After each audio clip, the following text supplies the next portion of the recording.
एक नदी किनारे एक छोटा सा गांव बसा हुआ था। नदी गांव के लोगों के पानी का प्रमुख स्रोत थी, लेकिन जब बरसात का मौसम आया और गांव में कई दिनों तक घनघोर बारिश हुई तो नदी में बाढ़ आ गई।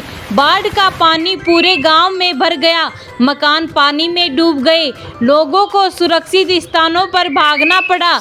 बाढ़ के पानी में लोगों के घरों की कई चीजें बहने लगी, उसमें से 2 घड़े भी थे। एक पीतल का घड़ा था और एक मिट्टी का। दोनों ही घड़े पानी में खुद को बचाने का प्रयत्न कर रहे थे। पीतल के कठोर और मजबूत घड़े ने जब मिट्टी के कमजोर घड़े को संघर्ष करते देखा तो सोचने लगा कि मिट्टी का ये कमजोर घड़ा आखिर कब तक खुद को डूबने से बचा पाएगा।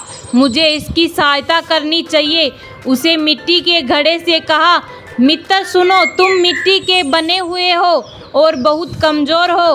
बाढ़ के इस पानी में तुम अधिक दूर तक नहीं जा पाओगे और डूब जाओगे। मेरी बात मानो और मेरे साथ रहो, मैं तुम्हें डूबने से बचा लूँगा।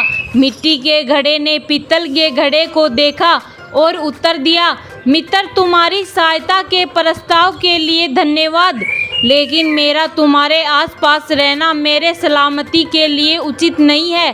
तुम ठहरे पीतल के बने घड़े और मैं मिट्टी का घड़ा। तुम बहुत कठोर और मजबूत हो। अगर तुम मुझसे टकरा गए तो मैं तो चकनाचूर हो जाऊंगा। इसीलिए तुमसे दूर रहने में ही मेरी भलाई है। मैं स्वयं ही खुद को बचाने का प्रयास करता हूँ। भगवान ने चाहा तो मैं किसी तरह किनारे तक पहुँच ही जाऊंगा।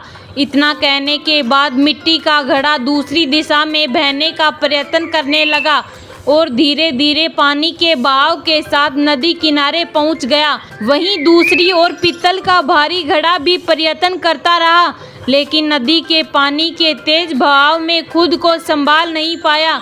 उसमें पानी भर गया और वह डूब गया। इस कहानी से हमें यही सीख मिलती है कि विपरीत गुणों की अपेक्षा एक समान गुण वाले अच्छी मित्रता कायम कर पाते हैं।